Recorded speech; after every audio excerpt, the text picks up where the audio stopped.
Freedom and democracy must be constantly guarded and protected, both abroad and from within. We must always be skeptical of those who want conformity and control. Even in free nations, we see alarming signs and new challenges to liberty. A small number of social media platforms are acquiring immense power over what we can see and over what we are allowed to say. A permanent political class is openly disdainful, dismissive, and defiant of the will of the people. A faceless bureaucracy operates in secret and weakens democratic rule. Media and academic institutions push flat-out assaults on our histories, traditions, and values. In the United States, my administration has made clear to social media companies that we will uphold the right of free speech. A free society cannot allow social media giants to silence the voices of the people, and a free people must never, ever be enlisted in the cause of silencing, coercing, canceling, or blacklisting their own neighbors. As we defend American values, we affirm the right of all people to live in dignity. For this reason, my administration is working with other nations to stop criminalizing of homosexuality, and we stand in solidarity with LGBTQ people who live in countries that punish, jail, or execute individuals based upon sexual orientation. We are also championing the role of women in our societies. Nations that empower women are much wealthier, safer, and much more politically stable. It is therefore vital not only to a nation's prosperity, but also is vital to its national security to pursue women's economic development. Yesterday, I was also pleased to host leaders for a discussion about an ironclad American commitment protecting religious leaders and also protecting religious freedom. This fundamental right is under growing threat around the world. Hard to believe, but 80% of the world's population lives in countries where religious liberty is in significant danger or even completely outlawed.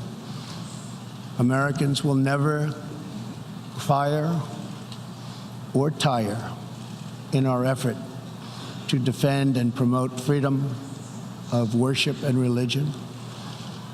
We want and support religious liberty for all. Americans will also never tire of defending innocent life. We are aware that many United Nations projects have attempted to assert a global right to taxpayer-funded abortion on demand, right up until the moment of delivery. Global bureaucrats have absolutely no business attacking the sovereignty of nations that wish to protect innocent life.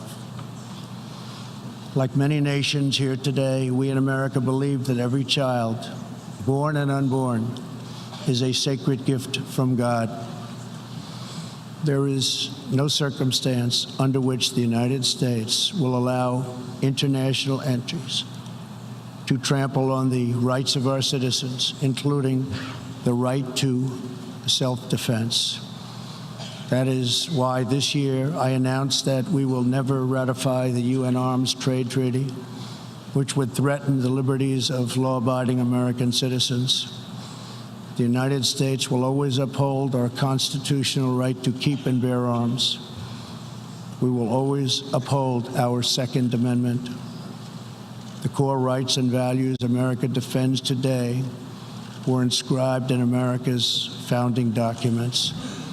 Our nation's founders understood that there will always be those who believe they are entitled to wield power and control over others.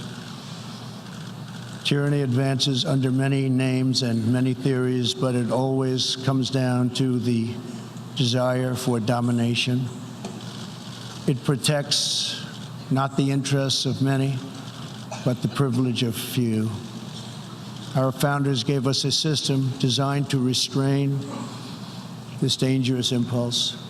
Throughout the hemisphere, there are millions of hardworking, patriotic young people eager to build, innovate, and achieve. But these nations cannot reach their potential if a generation of youth abandon their homes in search of a life elsewhere. We want every nation in our region to flourish and its people to thrive in freedom and peace. In that mission, we are also committed to supporting those people in the Western Hemisphere who live under brutal oppression,